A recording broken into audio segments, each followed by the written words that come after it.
So today I'm very delighted to share with you my point of view from Chinese standpoint of view. How is China employment market? So I will not defraud too, and not, I will not defraud too much what I'm going to say in the coming slides. Thank you, Hua. Hello, everyone. So I'm French, real French as well, and and very happy to be here today. Thanks for the invitation. So on my side, I'm in China since 2016. I started in China being a student. I came with EMLYON, with the Programme Grande École for one semester. So it was from April to July 2016. And after 1 month, like 1 month of break, I decided to come back to China alone this time, without other students. And I first launched a WeChat account, so social media, that was promoting Chinese culture to, French culture to Chinese people. And we gained a good community. I gained some skills and knowledge through launching this social media and doing social commerce, which allowed me to start my digital agency. That was actually that was merged with a tech agency in 2018, and that was purchased in 2022 with a tech group called VO2 Group. So now we are 80 people working with mostly luxury brand, especially LVMH. And I'm the managing director, one of the managing director. We are three for the APAC region, acting mostly as a chief operating officer. Thank you very much, Sophie. Alexis? With Sophie, you had example of a very successful entrepreneur. I have a more traditional corporate background. Obviously, I'm not Chinese, as you can see. I'm also graduated a little bit earlier than Sophie, 2012 from Programme Grande École in EM. I'm a little bit new to China. It's only my third year. I spent 11 years in Japan, then moved to Hong Kong, and finally landed in China. Spent my whole career working for luxury. And the past few years, especially the last 2.5, are pretty challenging in China. But because it's challenging, it's also exciting with partners like Sophie. It's interesting to find new solutions in a market that changes every 6 months. So the vitality of the market is incredibly strong, and it's passionate to be working in China. Thank you, Alexis. And lastly, Elsa. Hi everyone. So I am Elsa. I am currently a student at EMLYON Business School in PGE. And I did my first internship in China, in Zhengzhou, next to Shanghai. I just came back to France 3 months ago. And I was an intern as a sales manager assistant in Taogent, which is a startup, like a Chinese startup, which is making like powder for batteries, basically. Elsa, the sound is not very good. Could you please, I can see you've got headphone. Could you maybe try to remove them and try with the, because we can't hear you very well.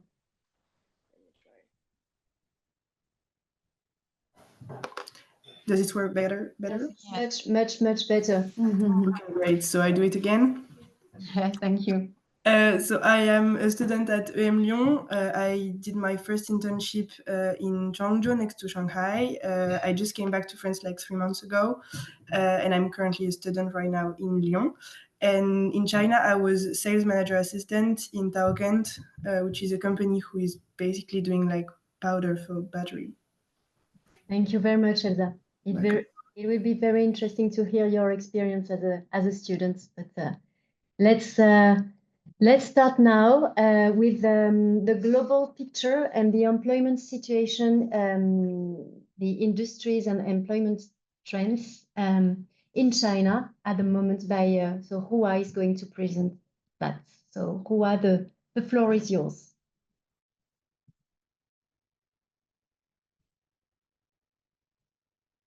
Hua, are you still with? You are on mute.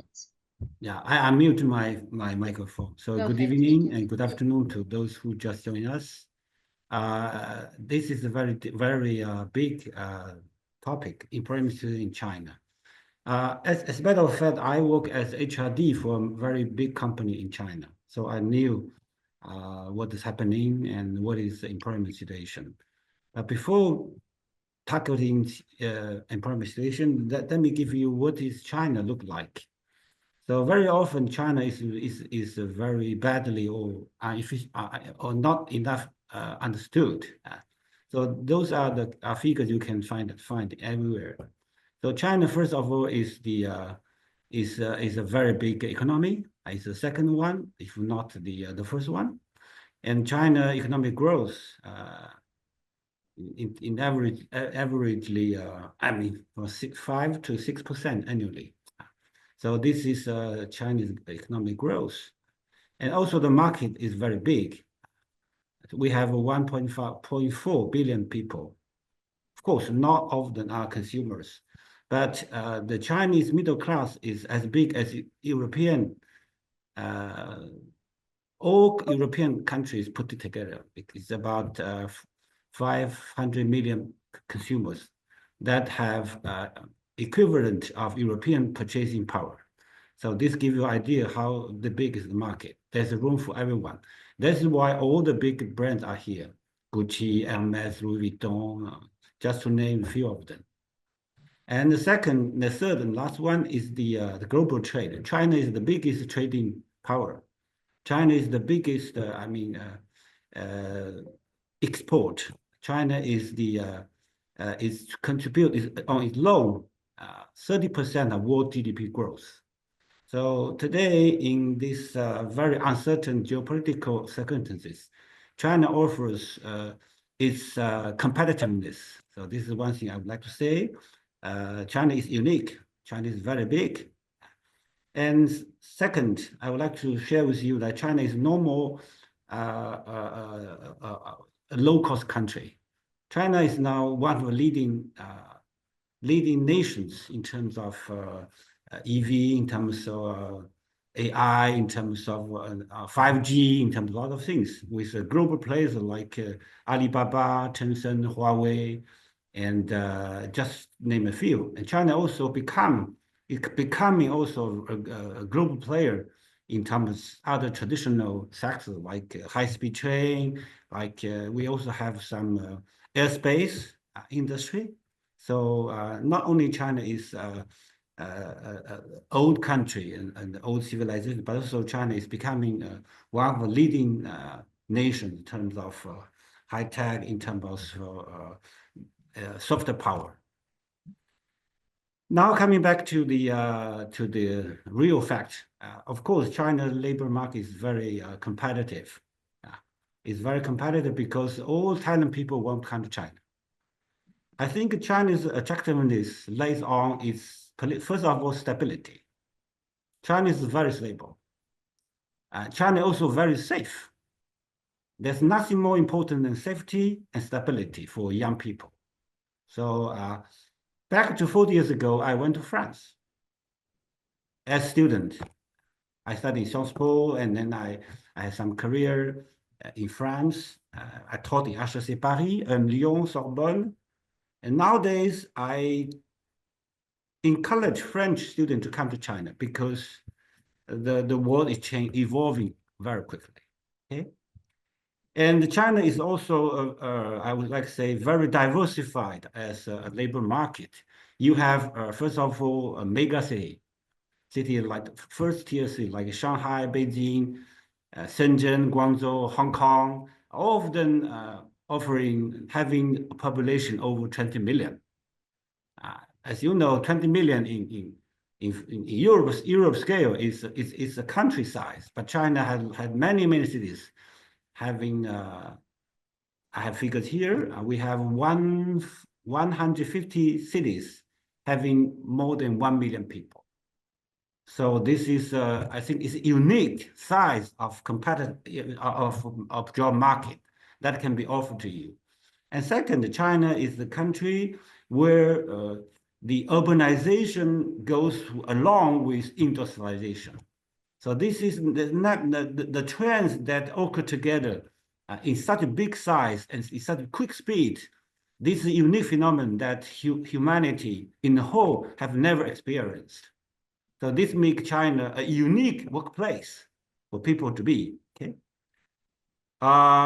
Any question about this slide? Otherwise, Florian, can you move down to the following one? Yes, sure. Now, coming back to the opportunity for you. I think China now is it's big enough for everyone. China now is a place to be. Back 20 years ago, I went to I work as a I work as an HR leader for a big multinational companies. At that time, 20 years back, it was a tendency for European to kind of invest in China. Now the tendency is reversed. China goes abroad. So, and also we try to attract many young people to come. For example, we have a China travel policy. Friend people, you can come to China with no need to apply for visa. So so this is opportunity. And in terms of competitiveness, I think young European like you or young French like you, I should be very well aware that there are some sectors for you because you are competitive lies on your cultural diversity. That you come from an old civilization country, you have a very big advantage in terms of luxury, I would say, product and services. So be aware of what you can offer. Okay.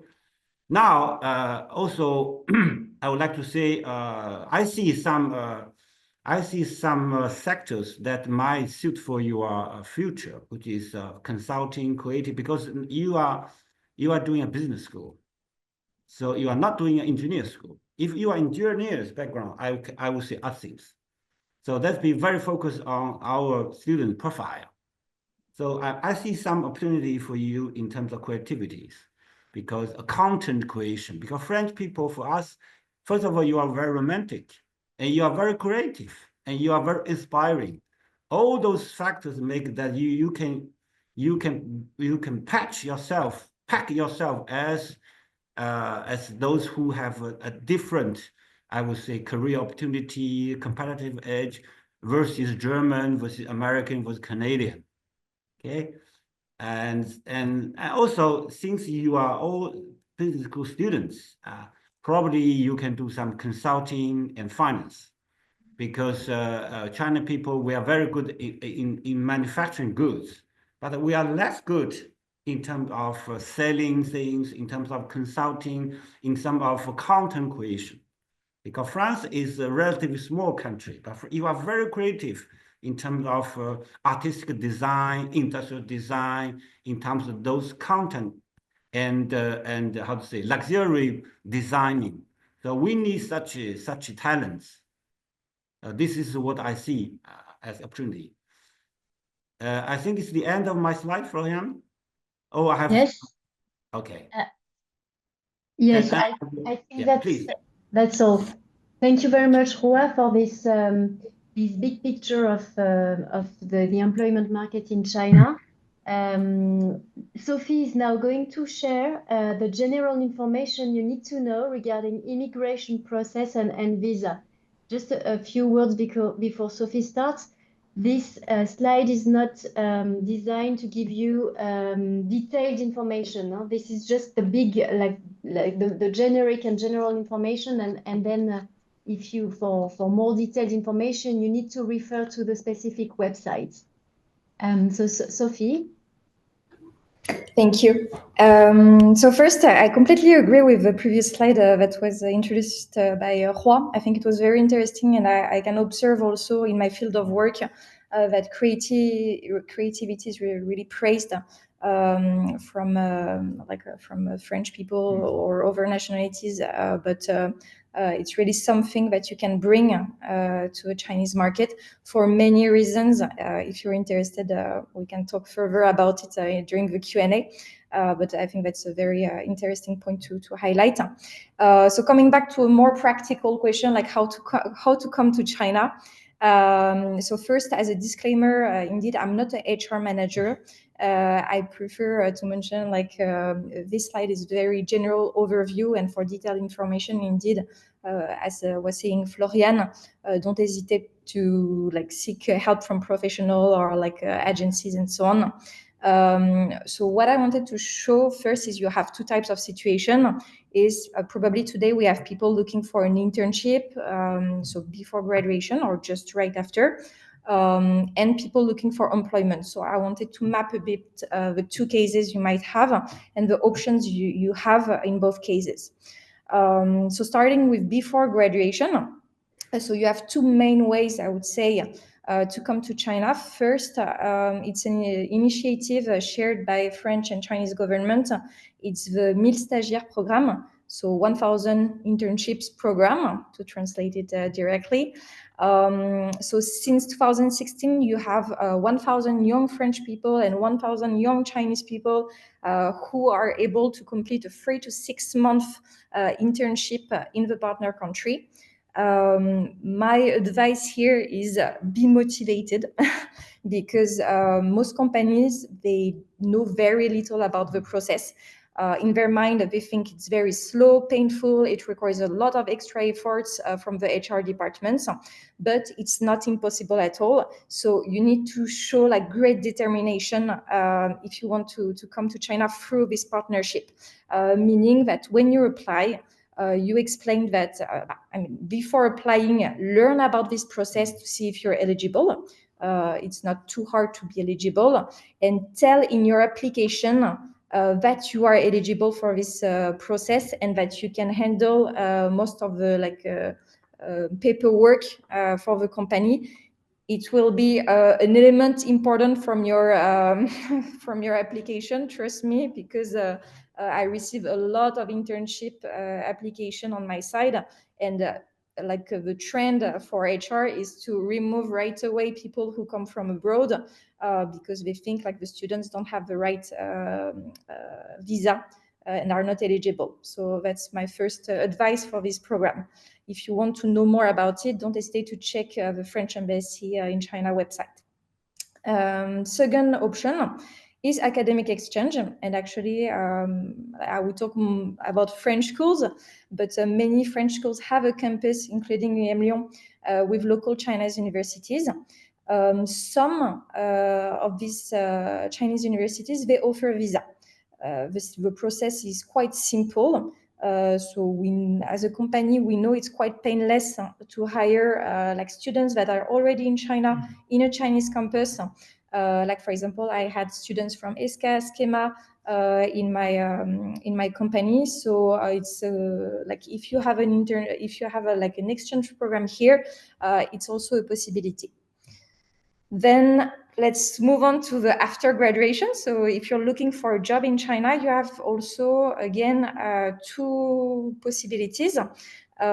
Generally speaking, I would say, to make it very straightforward, you need to have at least 2 years of working experience after a bachelor or master, meaning that for young graduates, of course, you have exceptions, but the most common rule to be eligible is to have these 2 years of work experience after your bachelor or master.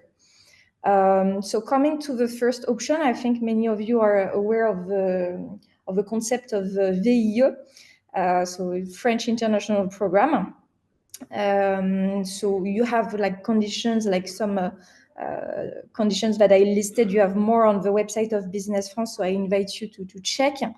On the website of Business France, you will also see some offers from companies, because you cannot apply to any company through this program. The company must have an international development project, be a company under French law, and have staff in France. So you cannot apply to a small company through this program.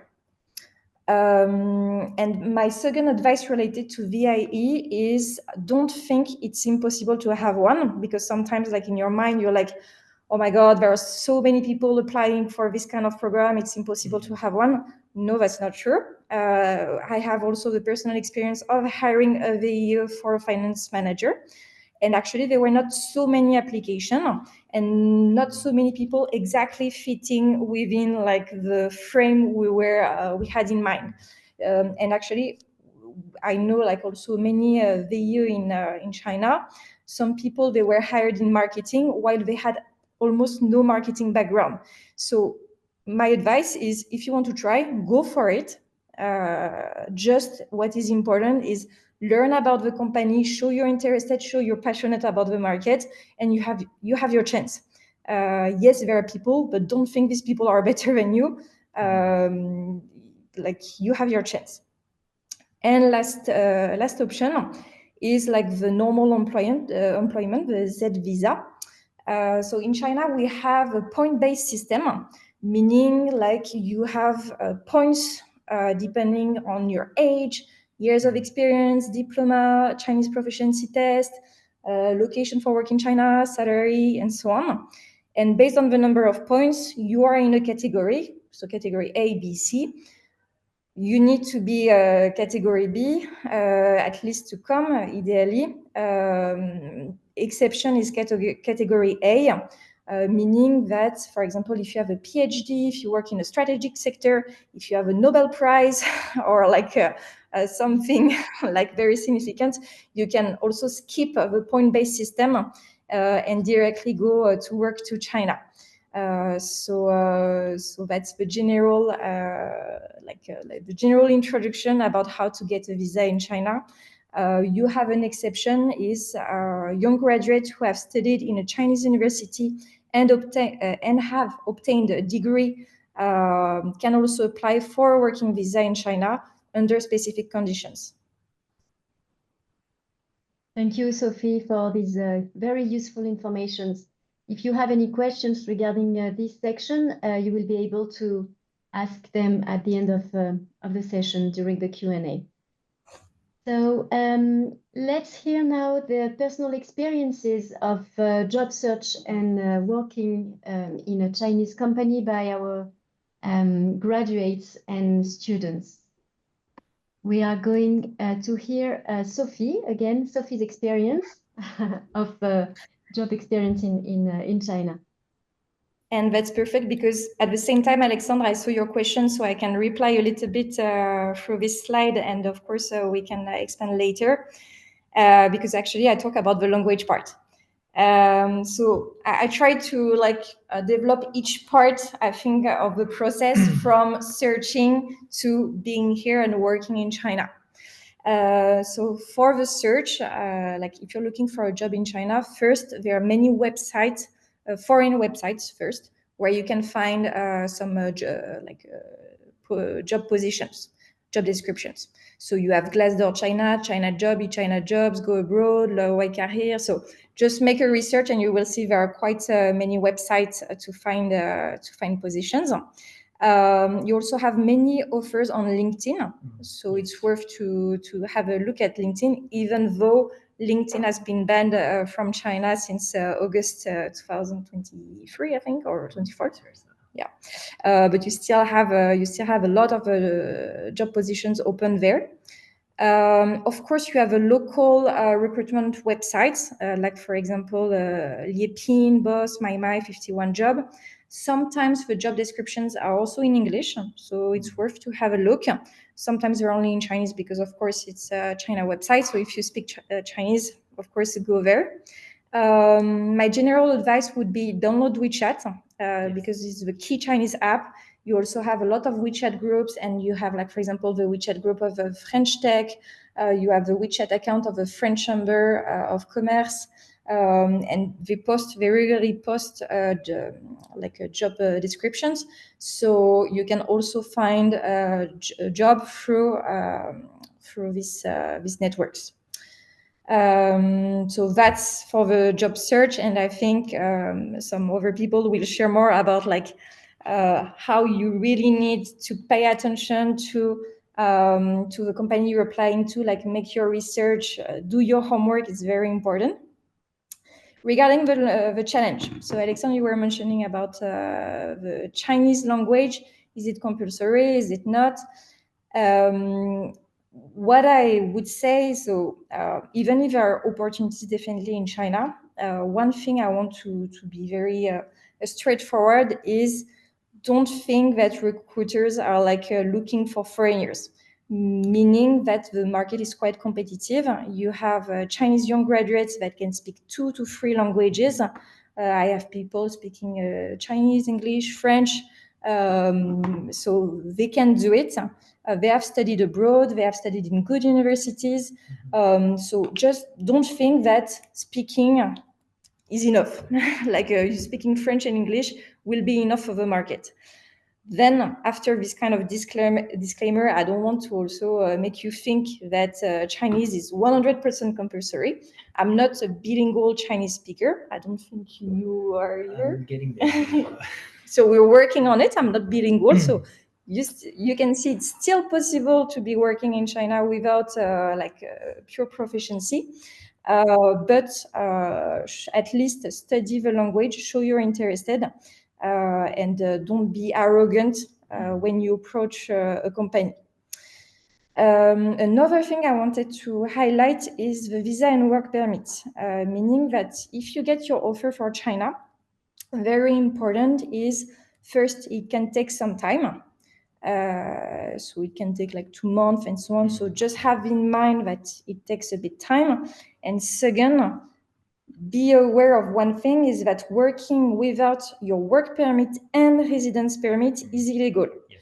Meaning that if you have an accident and you try to ask money from the company, like as a work accident or whatever, or if just the immigration is coming to the company and see you working, you're going to pay a fine. So I know a lot of companies also want to make people work before they have their resident permit or work permit, but just to have this in mind before starting the work in your company. Then for contract negotiation, I will come back a bit to the cultural fit a bit later, but for contract negotiations, maybe some people here are already thinking about it. So you have a base salary and you have allowance as well. And what is interesting for foreigners is that you have benefits that are tax exempt. For example, housing allowance, language class. So it can be interesting to use this to negotiate your package. You can use this to maybe increase your package, and it's a trick to discuss. 13th month is common practice for Chinese New Year, so try to include it in your contract. Because I think your Chinese colleagues will have it for sure. And another thing is the insurance. So you contribute, as a working in China, you contribute to China insurance to go to Chinese hospital. I advise also to negotiate a private insurance to be able to go to private hospitals with English speaking staff. It doesn't necessarily cost a lot, but try to include it in your package. It will be helpful once you're in China. And last thing is working in China. So how is it working in China? I think, so what I love about the country is that it's very dynamic, pragmatic country. So I think, as Hua was mentioning, is like China is going fast. It's the country of innovation. It's the country of e-commerce, of social commerce. I think it's leading the way in many industries, but especially in the tech industry. So you have a lot of things to learn. And what I love to tell also my students, because I also teach up the side, is that you're a bit, in the future. So what you see here, for example, I brought my students to ByteDance that owns TikTok. And everything that happens in China first with Douyin, that is the equivalent to TikTok, will happen later in Europe or in the US with Douyin. So you're a bit in the future. Work-life balance, what I wanted to highlight is, that's a topic. Let's say, you have, especially with big tech companies, you have a Jojo Liu culture, which means like you work from 9 a.m. to 9 p.m. 6 days a week. Yeah. And well, it's evolving in some industries in some ways. But what I wanted to tell you is, well, it's not going to China. If you go to China, be also motivated. Don't expect to be paid for any extra hour you work. It's a pragmatic country, so sometimes when you have to work, you work. And even though, like, of course, many companies, especially international company, they want to value work-life balance. Be ready to provide extra hours of work, but you will be passionate about it, so don't worry. And the last thing to finish is, especially for international management, I have one recommendation. It's a must-read as for me. It's the Culture Map by Erin Meyer that depicts very, very well the different way to that French people, Chinese people, and even other country have like differences when it comes to management, from decision, communication, leading. So it will show you like why, like it will prepare you, let's say, to working in a different environment in China. Thank you very much, Sophie. You look very enthusiastic about working and living in China, so it's very nice to hear. Thank you. Thank you. So let's move to the next experience. We're now going to hear Alexi telling us his advice and tips, and telling his experience of working and living in China. Sure, I will echo a lot of what has been said before by the two previous speakers.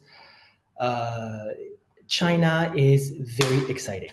Like, even though you might see on the news right now that the growth is not what it used to be, it's still a huge country with a huge horse economic power, and opportunities are everywhere. So if you listen to the traditional Western media, it's easy to think that China is on the verge of collapse because growth is stagnating and there are problems, but China is still growing.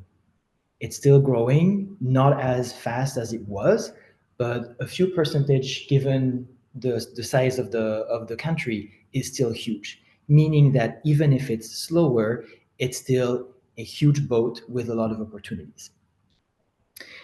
Now, China has changed. Before COVID, it used to be pretty open to to foreign influences and foreign talent.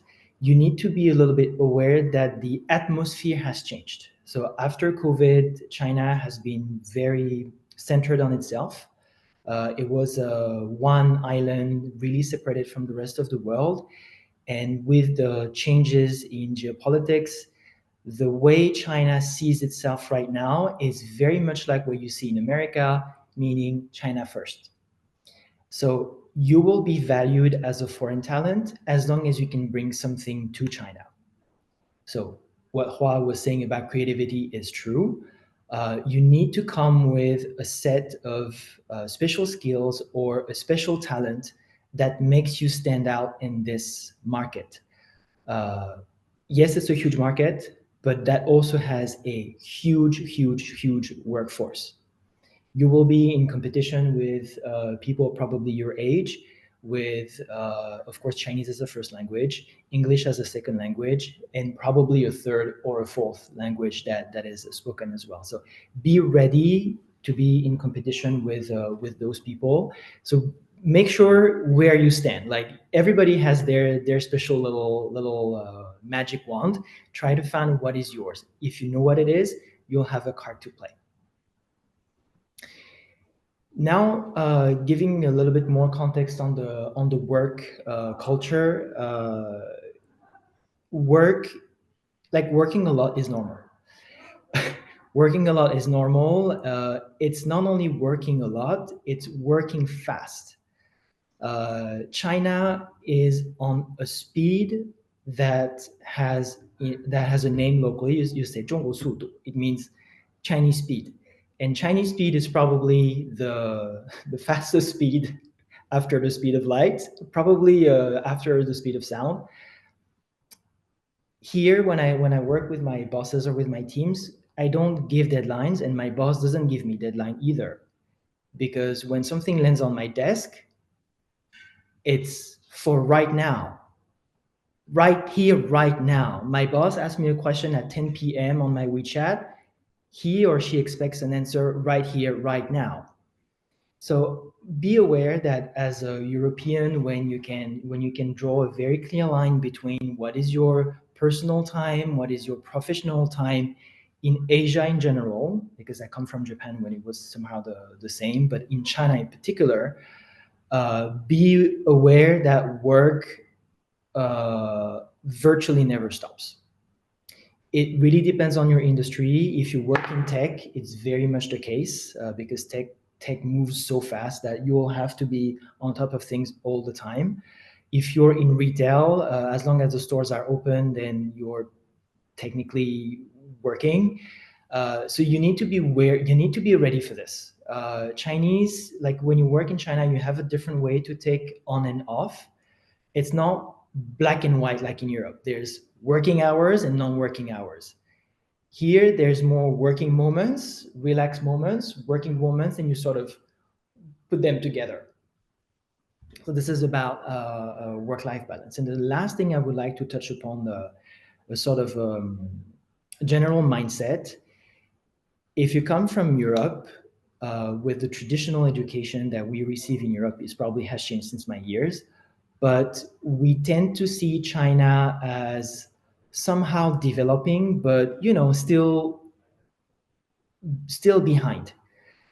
As a European, you have to really understand that China is not only behind, it's not only where you are, it's 5 years, it's 10 years, probably 20 years ahead of Europe. Like, I'll just give you an example. If you're registered in the system, I go to the convenience store, I buy 6 eggs, the machine scans my face, the machine will know who I am, and I'll be able to pay my eggs. This is every day. Another example that is also probably impossible to think from a European perspective, if you need a tax record, you have a tax app. You log into your tax app, you register your credentials, and you'll be able to access on real time how much you paid, when, and for what. Try to do this in France. So all I want to say here is that China is very speedy. It's very China-centered at the moment, but there are opportunities if you're willing to get there. So now, how to get there? When you're learning in EMLYON, it's very easy to go for the big names. I'm in the brand business, so it's easy to go for those Hermès, Vuitton, like those big names.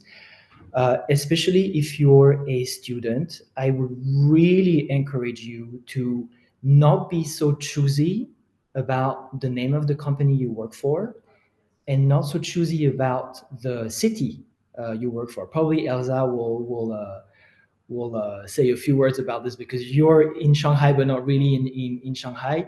When you're in your early 20s, honestly, it doesn't matter. As long as you get 6 months of your life working in, even if it's a small company, a company that nobody knows, if you can work 6 months in China as an intern, this experience will always be valuable. So that's for students. For people who are already in the job, my advice, if you work for a big group, it's easier to somehow network with the group HR. So tell your manager, tell your line manager, tell your HR that you're interested in China, and then you can be flagged at the group level for opportunities. You need to be very patient because from the moment you raise your hand to the moment you land in China, there could be months, if not years. From the moment I said, hey, I want to go to China from my Japan station to the moment I arrived in China, it was 2 years. So you really need to not take it slow, but you need to be patient when you're really trying to get into China. Now, a little bit of advice to finish on the how-tos. What was touched upon before by Sophie is LinkedIn. So yes, you cannot have access to LinkedIn right now in China, except if you have VPN, but I didn't say that. A lot of people, and especially a lot of smaller companies, are hungry for young talents from Europe. Because as Hua said, you guys have a lot of creativity that is not necessarily the forte of locals. Chinese people are amazing at working very fast, following guidelines and creating going very fast on a project, but thinking out of the box. This is something that is very typically European and very typically French. So that's why a lot of entrepreneurs here really value this kind of ability. So back to my advice. Go on LinkedIn and make a list of the companies that you're interested in. And then you'll probably have a few profiles. Either is the HRD or someone who's head of sales or someone who's head of whatever function you're interested in. Send an email to those people and ask for advice. Don't send your resume. Don't send your cover letter. I'm sorry, but nobody cares. Just send a very quick email saying, hey, I'm interested in your career, what you've done in China. Can we take 10 to 15 minutes to discuss and to get some advice? If you're too busy, would it be possible for you to refer to me somebody else who could give me this type of advice? This sort of link by link is, from my experience, the closest and the fastest way to get to a proper internship. The internship that you find online, you're going to be competing against 10, 100, or 1,000 people. Create your own opportunities through LinkedIn, and it works faster and better than you know. So this is all for what I wanted to share as a global picture. Thank you, Alexis. This was very, very interesting. As you know, we have a few students today in the audience, and we are going now to hear Elsa's experience. Elsa was an intern in China last year. So Elsa, can you share your experience and give your best tips to everyone Sure. who interested? So I would like to talk a little bit about the cultural experience in China. Just be ready for a huge cultural shock. It's so different. I think what Sophie and Alexis said was very true. Like really, you will discover a country that it's not the one which is depicted online, like in the media. And also you will suffer, in my experience actually, you will suffer from the language barrier. Like unfortunately, Chinese people, they don't speak really good English. Like at least in my company, in my city, it was very difficult to speak with the Chinese people. So if you speak English, I think it's an advantage. So for me, my mistake was to target not an international company, but a small one. And I think the company was not ready for me because they didn't speak very good English. And also, they don't really know what an internship was. And actually, I'm going to be very honest, I didn't do a lot in this company. Like, I didn't have any work. Like, it was very tough sometimes. So I think my mistake was to not ask about what my missions will be and like how I will be integrated into this team. And it was very difficult, but my team was very nice. They tried their best for the integration, but at the end of the day, they didn't have any work for me because they were not ready to have a foreign worker in this startup. So like Alexis said, that maybe target smaller companies. For me, it's you have to pay attention to that and ask questions about the missions you will have, because especially if it's your first internship, you can have some problems. So for me, I found my internship on Job Teaser, which is like the platform from EMLYON. and it was like posted by an organization which is called Career in China. Be careful about this organization. I lost a lot of money because of this organization. So basically, for instance, any student who went to China like me, they used this organization and all of their feedback was bad. We lost a lot of money. For instance, like they wanted us to send them documents and money, and they said that they will translate our documents. But actually, I learned when I came back to France that the translation was made by the translator in my company, so they didn't have the company didn't even pay for my translation. So for instance, that was kind of the problem. So be careful about career in China. Also make some research about the way Chinese people live, not only on the professional world. Before coming to China, I read a book, I don't remember the name, but I read a lot of articles about how Chinese people live, and because some things they do, it's really it's shocking for European people. But if you come prepared, you would be less shocked, I think. And also about Chinese, like the language.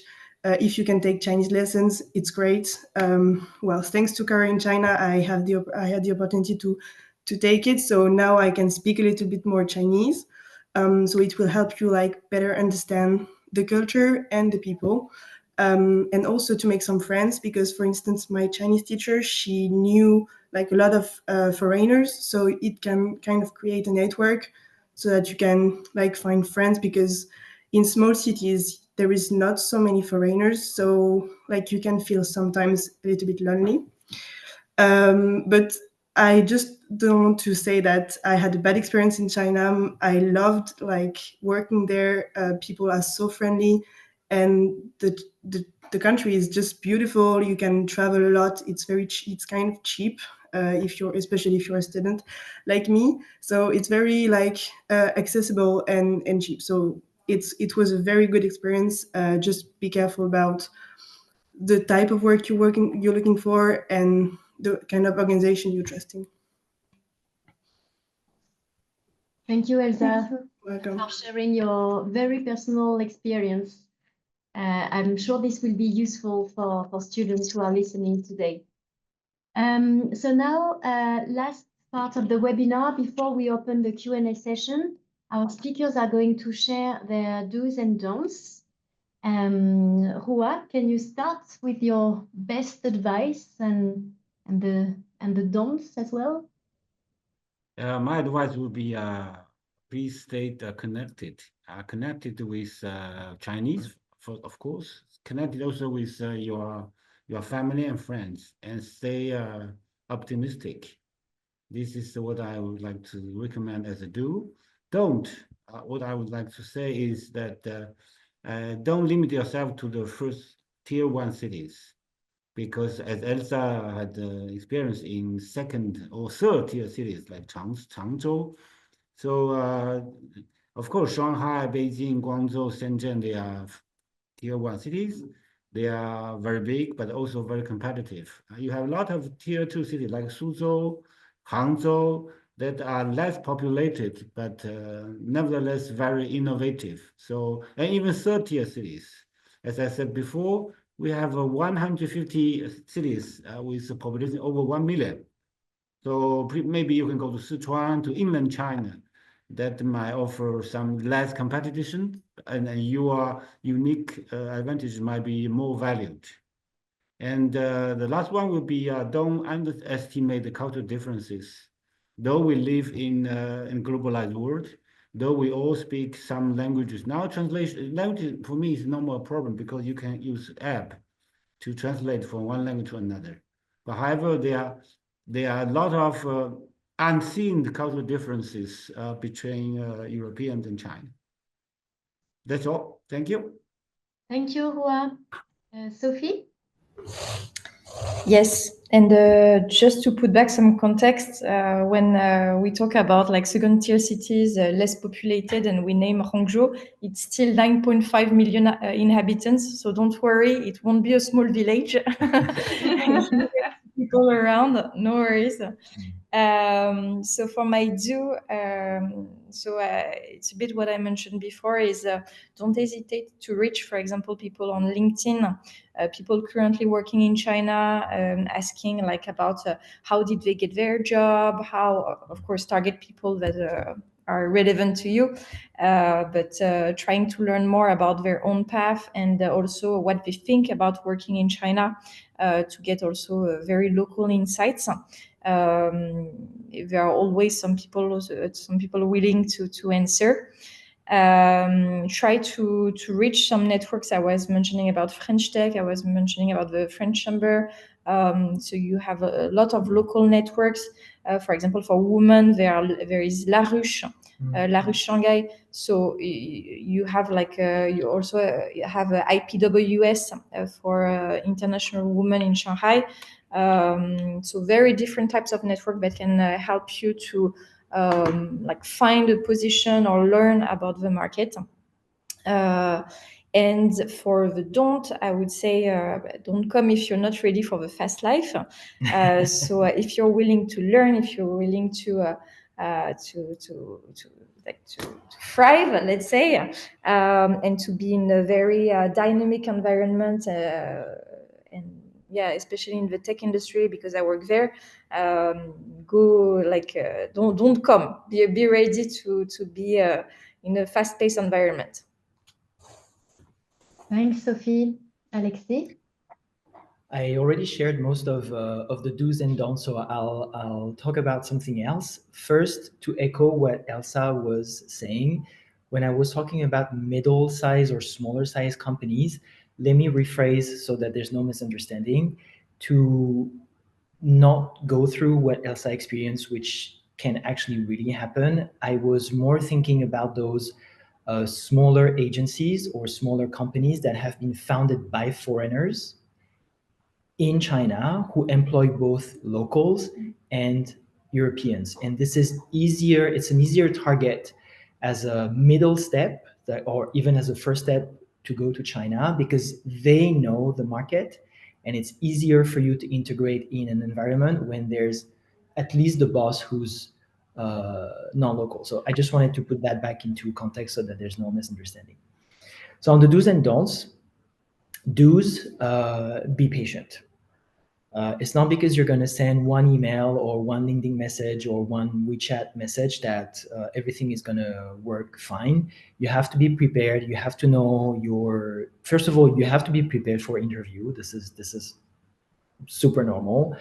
2, you have to know what you need to have for a visa, because there's nothing worse than starting a conversation and then realize that there is something that's missing. Not probably all the participants have a European visa, so really check with the authorities what you can apply for. So don't start the conversation before you know where you stand. Be patient, be resilient. China changes a lot, so even if it's no today, it might be no tomorrow, but yes, the day after tomorrow. So being optimistic and resilient is very, very important when you tackle the Chinese market. Now on the don'ts, and this is a more general advice to my fellow students. I remember the time when I was at your seat, begging everybody for an internship somewhere, and I remember how hard it is. However, you should not forget about doing it the proper way. What I mean by this is when you contact someone on LinkedIn, especially if it's someone from the alumni of EMLYON, you represent the school and you are one of us. So your behavior is also our behavior. So when you send us an email to apply for a job or to create a sort of opportunity for yourself, please make sure that the content is correct. I have received quite a few emails where my name was not correctly spelled, where you could find French or English mistakes every 2 lines, And then people just copy and paste one general message without making it personal. And then when, as the person receiving it, you see this, it's a waste of time. So you're an EMLYON, everybody knows you're smart. You are indeed smart. So prove that you're smart even when you apply or when you try to get some opportunities. It's very easy. Just say hi, ask questions about that person's career in China, how they got their job, and if they're okay to talk about this over a chat. This is just enough, and you will be surprised that a lot of people are ready to help, because we know how painful it was to look for an internship when we were young. Thanks, Alexis, for stressing that. I think that's very important indeed. So thank you. And now, Elsa, can you share your do's and don'ts, please? Yeah, sure. So maybe I will just speak for internship, like the people who are looking for internship. If you go to China, just enjoy traveling there. As I said before, it's kind of cheap. It's very accessible. You can take the train very easily. It's a huge country. It's the size of Europe, basically. So you have very different landscape, very different traditions, food, people. So like, as I said as I would say, like, be open-minded and also very connected with Chinese people, and also on your phone, because everything goes through it in China. Like, it's essential. About the don't, like, as I said before, don't use career in China. It's only my opinion, but I don't think it's a good idea. And also, don't hesitate to ask questions. As Alexis said, do it the right way. But personally, I'm always happy to speak about my experience in China. So if you have any question, like, ask questions to the people who have experienced China, and also to the Chinese people if you go there. They're always happy and very friendly to help you. Thank you, Elsa. Great. Thank you, everyone. We are now ready to open the Q&A sessions. Delphine is going to take care of this part.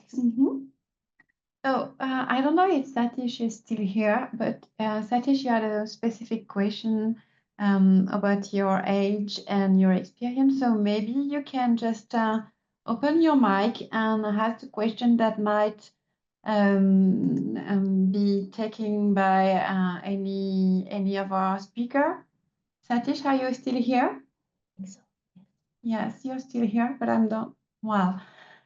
So if you don't take it, Satish was asking about, let's go to the question.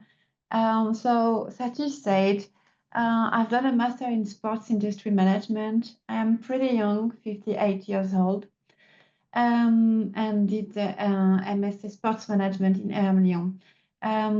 He says, I know age is number, but will it help me in some way to get a job? And also he's also a mechanical engineer and has experience in project management. So I don't have the perfect answer. I've just heard about the point-based system. So what do you think about being 58 years old and wanted to come and work in China? I don't know, Sophie, Alexia, if you have an answer to the context of Satish? Yeah, I mean, is it audible now? I'm sorry. Satish here, yeah. So, can you tell us more about your question, Satish? Yeah, I mean, that's what I messaged you. So I did my master's in sports industry management because I'm a passionate sports lover, and I did it in the age of 55. So I said it's enough of doing industrial treatment, water treatment, where I have an experience of more than 20, 25 years. So I said China is growing, and I'm from India. So we in China share something common, that we have a huge population, but we all are hardworking people. So I said, how come I can get into China?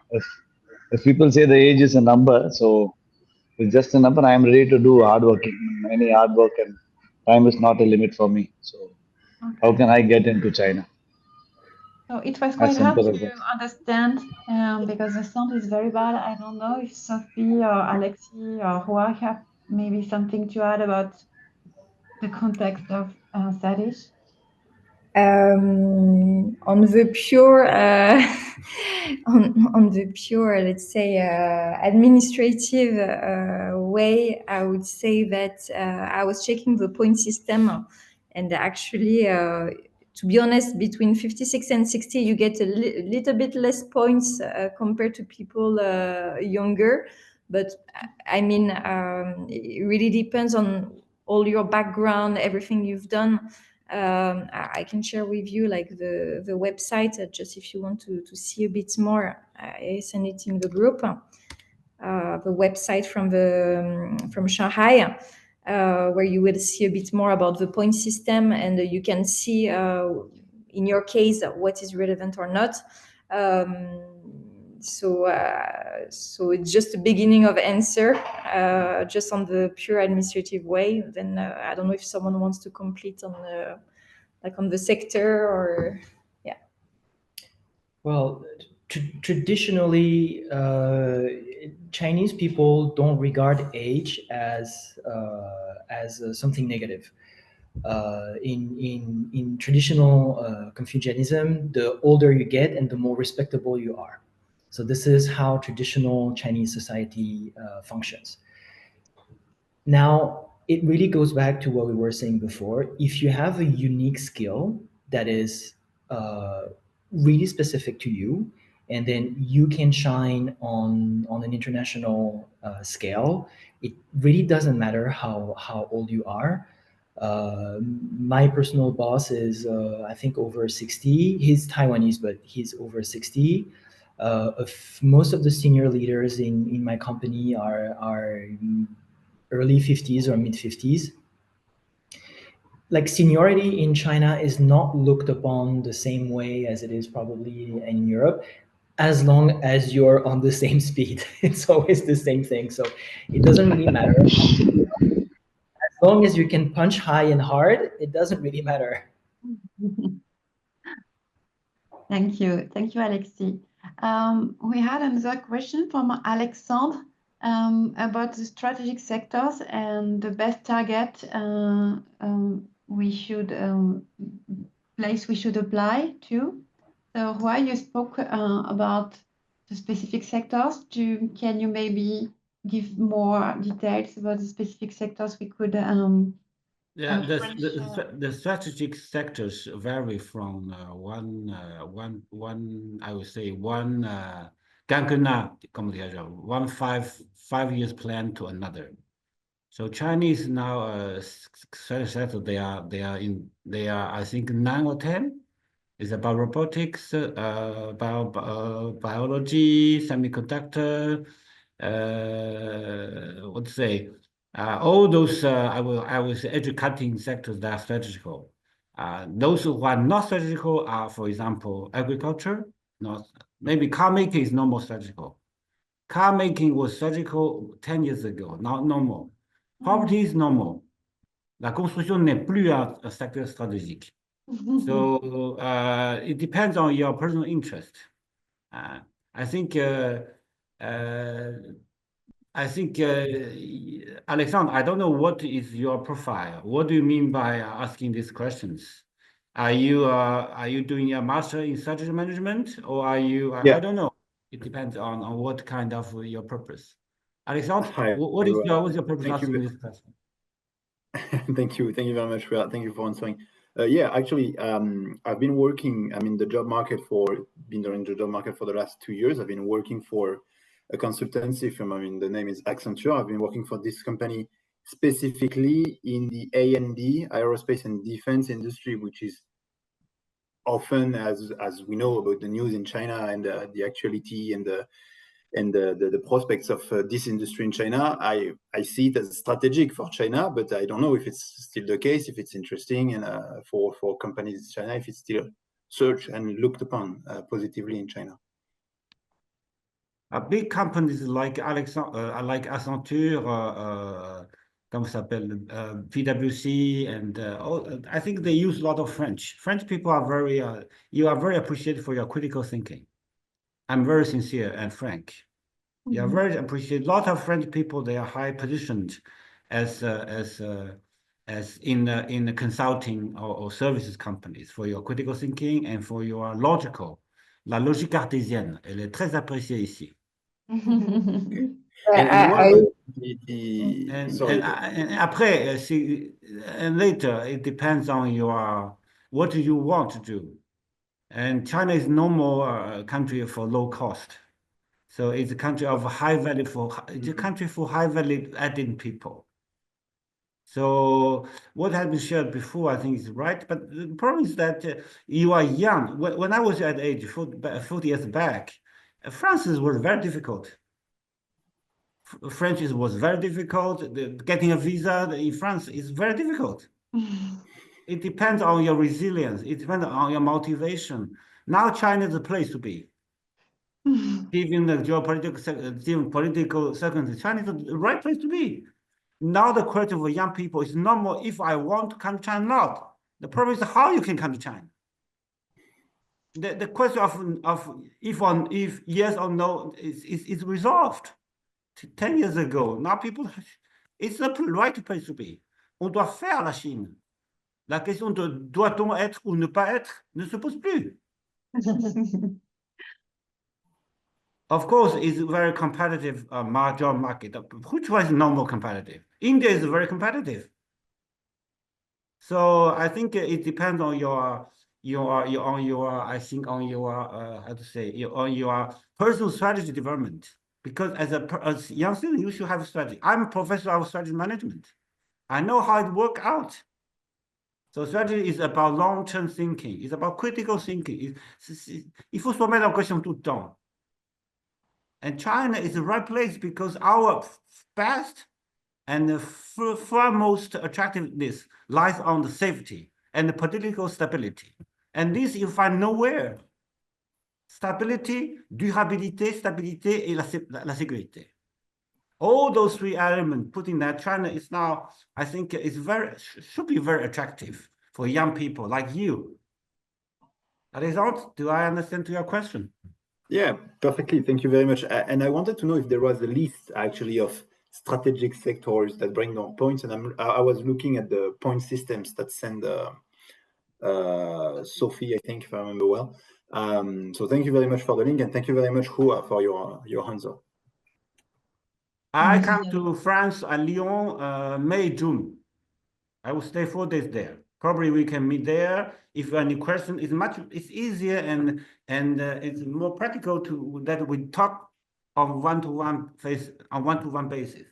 Because I like French, I like coming to France. Every year I bring a lot of students to come to Lyon, to Paris, and if you have some pragmatical issues, very personal one you don't want to share here, maybe we can meet in Lyon or Paris. Thank you. Because I was very much helped by my French professors, friends, when I was your age. So now it's my turn de renvoyer l'ascenseur. Sophie, tu voulais peut-être ajouter quelque chose tout à l'heure? No, I wanted just to double confirm what Hua said about the consulting industry, especially in Shanghai. Is just a lot of French people own their agency. I think we're one of the first top country when it comes to consulting. Like my competitors is like Capgemini, PwC. I work with Trajectory that has been purchased by EY before, and in a lot of these companies, we talk to French people. Like it's really French people are really working in the F&B and agencies. We're creating agencies and selling agencies to groups or to So really, you will find a lot of French stakeholders. By an Accenture, actually, yes. Thank you, Sophie. I don't have any other question in the chat, but you are free to ask a question directly if you want to take your word or just add something. So you're very welcome. Yeah. Hi. Thanks for the presentation. I do have but maybe it's a more personal question. So I do work on a multinational in maritime industry, and a lot of the new build construction is made in Shanghai, actually, and also in Korea. I am going to Shanghai in May, the full month. One of the problems why I am being sent from Europe to Shanghai is that we do have some cultural gaps on communication. We do have also some lack of business understanding from the Asian perspective. So it's very classic as a problem. It's very classic. I do not think it's personal, but I am going there, and I would like to avoid to do any mistake on how to approach to avoid this. I see your smile. I think it's not possible to not do a mistake, but also how to establish an environment of trust. How to I need them to open on how they run the business so that I work on data, I work on IT, and I need them to open on the strategy so that I can digitalize the strategy mainly. It's a strategic project. So any advice that you have, or I have read the Erin Meyer, is a very good book, but any other advice that you have from personal experience?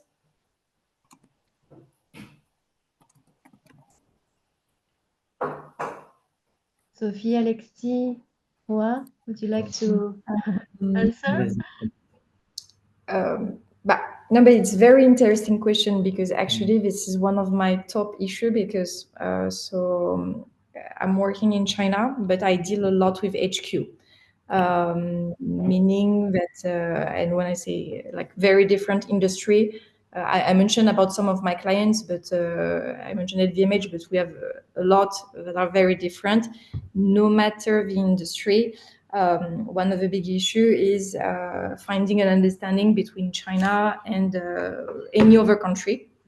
Like I also work with Australia, New Zealand, France, whatever, because there's big cultural gap and the different ways to see things. And I think it got exacerbated during COVID, because a lot of companies didn't come to China for 2-3 years because the country was closed. Meaning that like they completely lost the market. They also didn't even understand what we were doing here because the tools, the network, everything is different. You work in tech, so it's like even social platforms, even like any tools that we use at a global scale doesn't work in China. So you need every time to deep dive into the ecosystem. Which is a bit hard. So yes, indeed, there's the book, but you already read it. But I think for me, it's a kind of Bible, because it puts theoretically like things that are for me like very real. How to avoid mishap, I think, is being ready to listen. I saw a lot of people coming with a bit of arrogance. Saying we know better than you, like we do it like this in the West, so it should be like this in China, and at the same time, so there's double ways. In one way, you shouldn't be arrogant, but you should ask a lot of questions, because I think there are a lot of things that are kind of hidden, or things that people don't want to show you, and the fact that the market is so different is a kind of excuse sometimes to say, oh, but you don't know, we know, so don't worry, it will be okay. So it's like, okay, I don't know, it's fine, but please explain me. Show me, can you tell me more about it? How does it work? So be curious to go deep dive. And don't take the excuse as it's very Chinese, or it's written in Chinese, or it's too different, blah blah blah. No, it's like go see by yourself, and of course it's not. I mean, there is universal language, I think, also in tech. So that would be my advice: is like be very open to their ideas, and at the same time go deep dive into into everything they say. Because I saw a lot of bullshit and wrong answer from China local companies to their HQ. Yeah. Okay, good. Yeah, I will complete and echo what Sophie just says. Well, first of all, from a cultural standpoint, being transparent about everything, the good and the bad, is not exactly the strong suit of Chinese culture. It is what it is. It's usually in Asia the case, but even more so here because there's a very strong concept of face. And to say face, it's better to present the truth in a flowery way rather than not at all. So before you go, it's important to know this, that you might be served certain data, or you might be served certain reports that are not exactly 100% as accurate as you may want them to be. So that's just as a starting point. Now, when you come, how to say, like, you have to pick your battles. You cannot fight every single point of detail. You need to know in your mission what is your absolute bottom line, what you absolutely need to know black and white and super clear, and what are the other areas that can still be a little bit gray. Because managing people in China, managing a team of Chinese, I use the 80-20 rule. 80% of what they do, I know, and I let them do 20% of whatever they want. Because the more I try to control, and the more magic is going to happen. So I know that magic is going to happen no matter what. No matter what. It's just about finding the, like I said, pick your battles. So know exactly what is your bottom line. And now on the how to, you probably just have 1 month. The first week or the first 2 weeks, be very patient, ask a lot of open questions, and don't jump to conclusions. Try to deeper, and present yourself as a solution provider, not someone who is going to take the recipe of the West and put it exactly as it is in China. So you're here to understand the market, and once you understand the market, to adapt the worldwide strategy or the worldwide policies to the specificities of the market. And in that specific regard is the same, like, you know what you cannot negotiate, this is your bottom line, and you know there are a few items that you can barter. If you go with a 10 list item of everything that's non-negotiable, is going to be very difficult, because it's also in Chinese culture to sort of, you fold here, I fold here. It's a barter. So know where you need to stand. Okay. People will look at you, especially the first week. People will look at your behavior. They will look at how you behave in meetings. If you come with an open mind and you really listen, you will get their trust faster. Right. And do you advise to, how can I say that? So I am coming. I can come without an agenda, or I can come with a very rigid placeholders and meetings. What is the right approach? In between, yeah, I do not know if there is a right approach to. Yeah, it's a very good question. Okay, so have let's just say 30% of your meetings already planned, because in any case everything will change. It will change last minute, and everything will happen very, very fast. So don't waste your time planning everything ahead. With your counterparts, you give them a few I don't know, like a few guidelines. This I want to do, this I want to do, this I want to do, this I want to do, and you let them propose an agenda, because it's their country, it's their part of the business. So it's their role also to organize the schedule for you. It's a very Chinese concept of giving face and how to say, like, hosting. Tell them what you want to do. Don't overwhelm them with a lot of things, but you will have like 4 or 5 items that you really want to see. Give them that, and they will give you a rough schedule of what you want to do, of what they want. Okay, good. Thank you. Thank you for your question, Eugenia. It was very interesting, and thank you for the answers as well. So interesting. Alexandre has another question, which is more specific. Does a visa exist like a family visa? I suppose yes. Yes. Okay. It's you can bring, of course, your family, but it's not because you get a spouse visa. It's different from a work visa. So it means if your wife comes, I mean, she can go first with a family visa and then turn it later into a work visa, but she can absolutely not work with a family visa. This is just the thing to be aware of, is that it's really two different visa, and the family visa doesn't allow the person to work. Mm-hmm. And if I may complete this,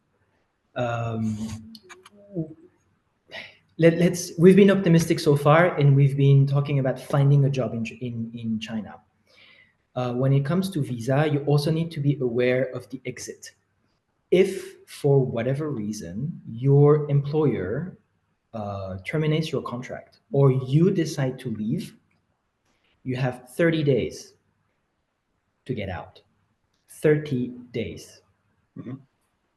So if you get fired, either you find a solution really quickly or you just pack really quick, because that's also part of the ecosystem here. Like, you need to know that you come to China for a reason with a company, and if that company doesn't support you anymore, you're on your own. So it's good to know to already have a beginning of a plan B if something doesn't go as planned. Mm-hmm. Well, this is the case in many different countries as well. When you're expatriate and under a specific contract, that you should live very, very fast. 30 days gives some time.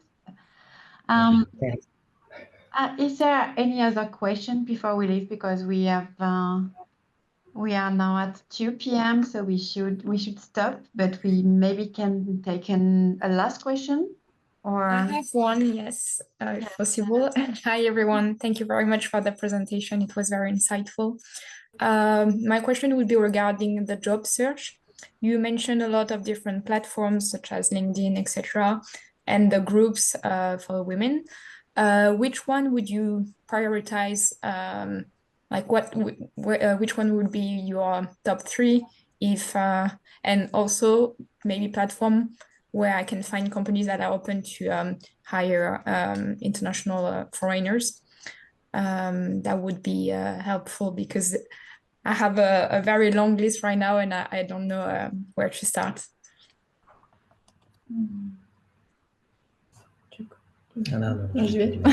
Okay. I think I mean, to find a job, I would probably look at the French Chamber of Commerce, CCIFC. It's a hard question for me as well, because I never applied for any job, but I received thousands of applications. So I really answer very theoretical in the theory. But the question would be, on which platform would you add your job offer as a recruiter? But actually, we hire on LinkedIn. And we think we are very, I mean, the way we look at LinkedIn is we think it's very qualitative. We think we have very good profiles from LinkedIn. We also have many people like just finding the company and not, I mean, and like open, and they apply for anything. And this is also quite qualitative, because people, they really pay effort. So they look for the company itself. And then a lot, to be honest, from a Chinese website. So the one I mentioned in my slide, like Liepin and so on, and a lot of a lot of French companies, they had partnership with the CCIFC. That's why I was mentioning CCIFC, because a lot of us, like medium-sized and bigger-sized company, we have partnership. They have a service for recruitment. So they also send they find applicants for international companies. So that's why I was thinking about this one. And I saw also some people applying through La French Tech. You have a lot of French people, so it helps when it comes to supporting each other. Yeah. And on WeChat, what you mentioned earlier, what were the different groups that you recommend? Actually, the CCIFC, they have a WeChat account. French Tech, they have WeChat group and a WeChat account. And so when you're in the group, you can talk to other French people. So I think it's interesting. La Ruche, like the bees, they have a WeChat account, WeChat group, LinkedIn also. IPWS, I think they have LinkedIn, but they also have WeChat account and WeChat groups. And it's like women supporting each other, so it can also potentially help. Okay, thank you very much. Thank you, Sophie. So we are now at the end of this webinar. Just a reminder, so this one has been recorded, so you will find it within 1 or 2 weeks on our website, and you will get an email, so you will be able to watch it again and find the information you may have forget until you need it again. So maybe we could close now the webinar, and a very warm thank you to Sophie, Alexis, Roy, and Elsa. And a very warm thank you to all of you being here and for your question. I think this was very interesting to have the discussion. It brings a lot. It's the first step of the networking and the alumni networking. So a warm thank you, and well, that's the word. We hope to see you online soon. As we mentioned in the introduction, our next destination will be United Kingdom on the 24th of April. So if you're interested about living and working in the UK as well, feel free to register on the alumni platform and join us. So thanks again, and thanks again to our speakers for sharing their very inspiring experience and useful knowledge of job search in China. Thank you. Bye. Bye. Goodbye.